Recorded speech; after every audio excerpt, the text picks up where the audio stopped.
Hey you guys, and welcome back to another video. This is just going to be, I'm going to start actually trying to do a beginning of the month, what's coming up for this channel type of, video in order to also give myself motivation and so you guys don't basically coming in blind if you're new to the channel, new to the area. So for this month for YouTube, I have my K-pop Demon Hunters video dropping.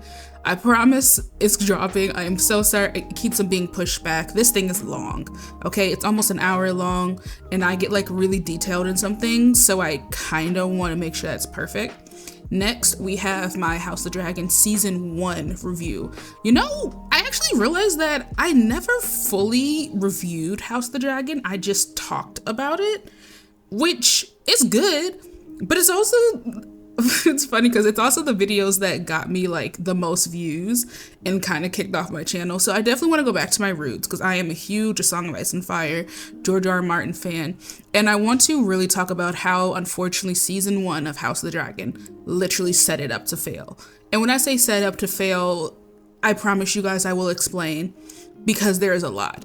There is so much from like the characters to the choice that the writers made to the choices that the directors made to how the fandom even acts. Oh my gosh, the fandom is insane sometimes.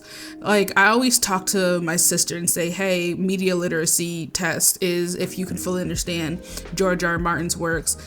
And she agrees with me. She agrees with me.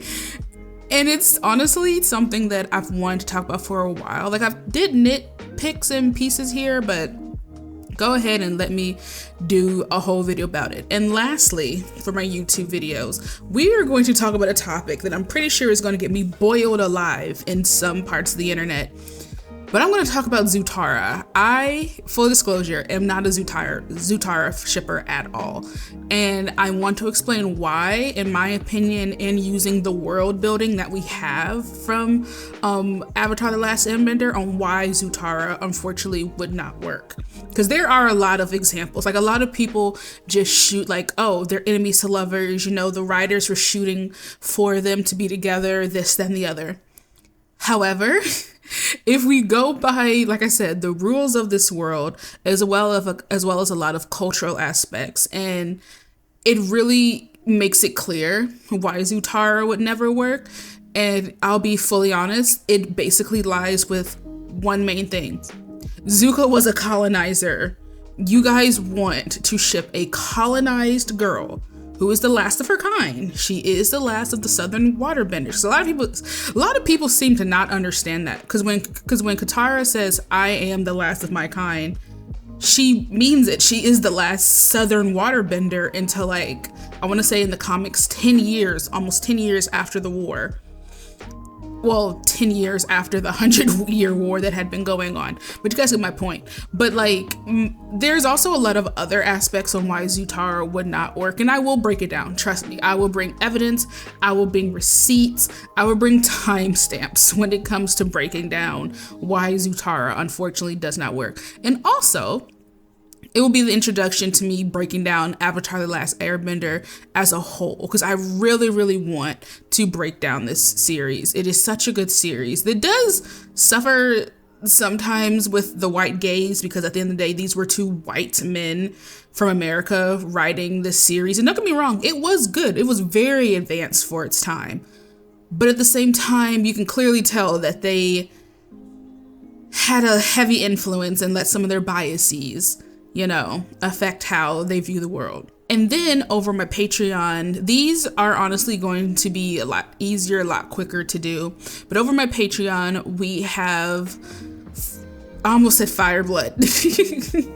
We have the Fantastic Four, the original Fantastic Four movie, because I'll be honest, I love that movie. Even though it was not everybody's favorite, it was a pretty good movie for its time. I also had no idea the way they had Jessica Alba up in here, like up in this movie, really, really, really made me look at Hollywood sideways for a hot second. But it's a good movie and I can't wait to review it with my sister, because I'm not sure if you guys have heard our Patreon exclusive videos, but we just crack up. We roast each other while roasting the characters and the movies that we're watching, and it's just so fun.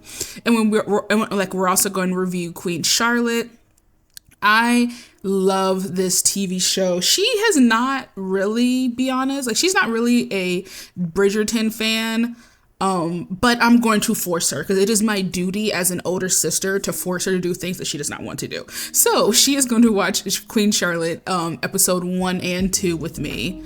And then I'm going to start dropping Ever After High reviews. Unfortunately, I probably will never be able to review Ever After High on YouTube because of how Mattel is with their copyright. So we're you guys are going to get Patreon exclusive Ever After High season breakdowns. Season 1 honestly should be almost done being edited by the time I upload this to YouTube. So can't wait. But honestly, this was a very quick video. It was not that long. Like, I just wanted to give you guys an update of what I'm going to be talking about for this month. And I will see you guys when I see you. Bye.